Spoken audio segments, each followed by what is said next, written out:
All right.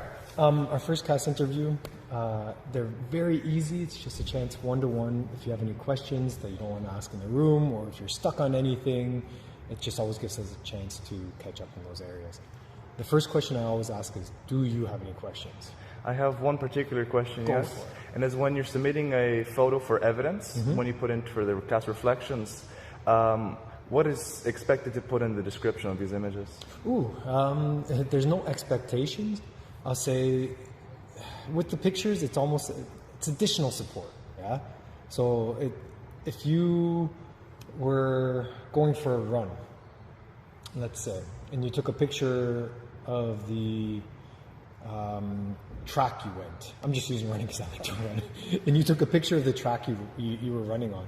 And in your reflection, you were talking about how one section was a tough uphill section or something like that, and your times were affected or whatever you were reflecting on. And maybe you have that picture of your run that can, against it, that supports where that area was a bit difficult, as an example. Or I know some students did like the Christmas in a shoebox, and they did a video of them packing all the shoe boxes, but they did it in a fast forward type video so that it wasn't so long. It was done, and it was just a really cool additional support to everything that they were doing, to see them packing all these things as fast as possible or whatever.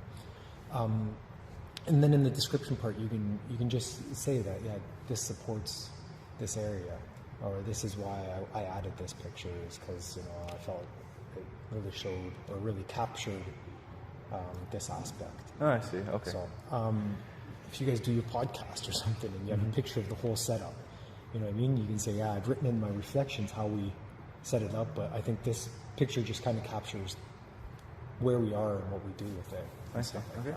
Well, thank you. So some of the questions that I have, I'll say the first one is, out of the creative, the active, and the service, out of the three areas, what area do you think is going to be easiest for you to do? For me, I feel like that the service area will be the easiest, just because of the actual topics that I did end up choosing, a lot of them being community-based. I ended up doing one podcast with some of my IB colleagues, let's say.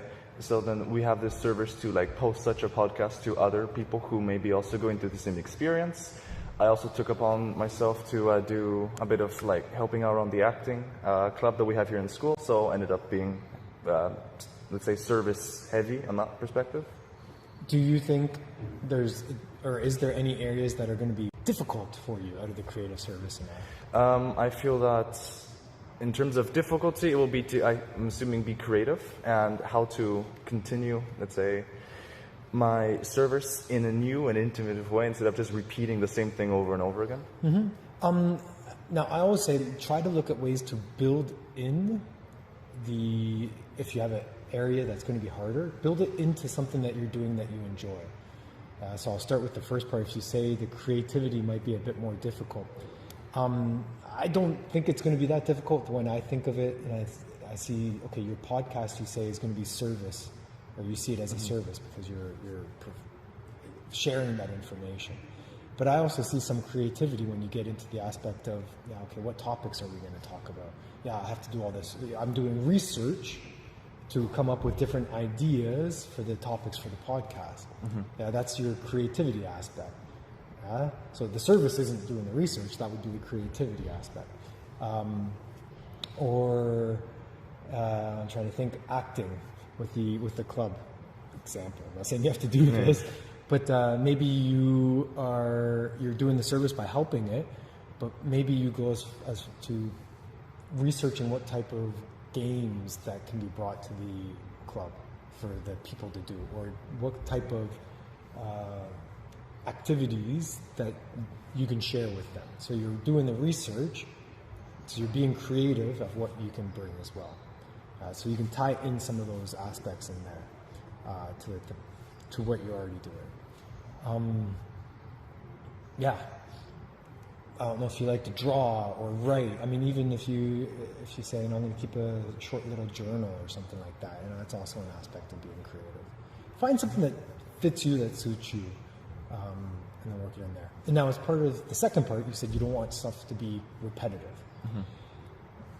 Every person's CAS program is going to be unique. I don't want 15 of the same CAS things in there. That's why I try to let you guys find out what you want to do.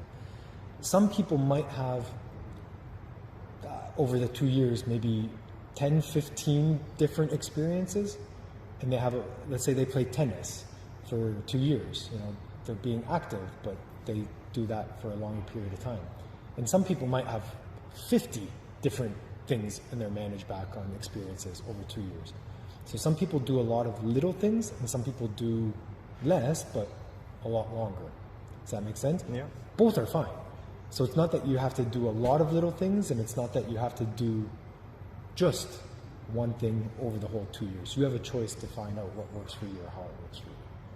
So you can build that in. You might have some things, let's say you have the podcast that goes for the whole 2 years. Yeah? And then you might do other things that are a one-time thing here, a one-time thing there. So that's going to be as you grow, and that's going to be your growth process. I'll say like that. I see. All right. I'll say 2 more questions. One is your reflections. Speaking of your reflections, and just how have you gone on with that?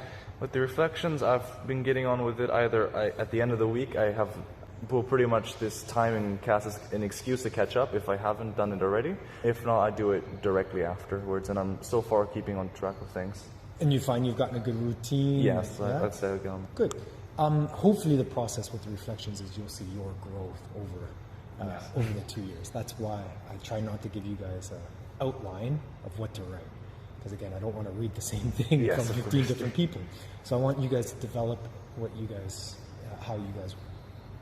find the best way to reflect for you. Last question was going to be your project, which I don't have to talk too much of it because I know you guys have started on one. But just how is that going?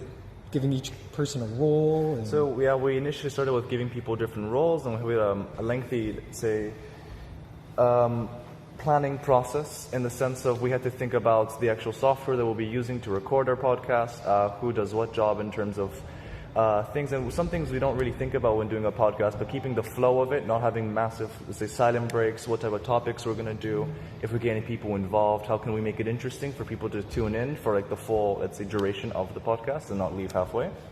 So those types of things are to keep in consideration, and not just speak freely, which then there would be no structure to ramblings. Just ramblings, right? And you know what? And that's good. And you'll see as you guys develop through your podcast, there might be sometimes where the structure is needed, and there might be sometimes where the rambling is good. Oh, yeah. And you'll develop that as you guys develop through it. Then from my side, is there any other questions? None to come to mind necessarily, no. Okay. If there is, please make sure that you ask. Yeah, ask any IB teacher. We'll all be here to help you if you need any help. And if you need any help, let us know. All right? Okay. Thank you very much. Thanks.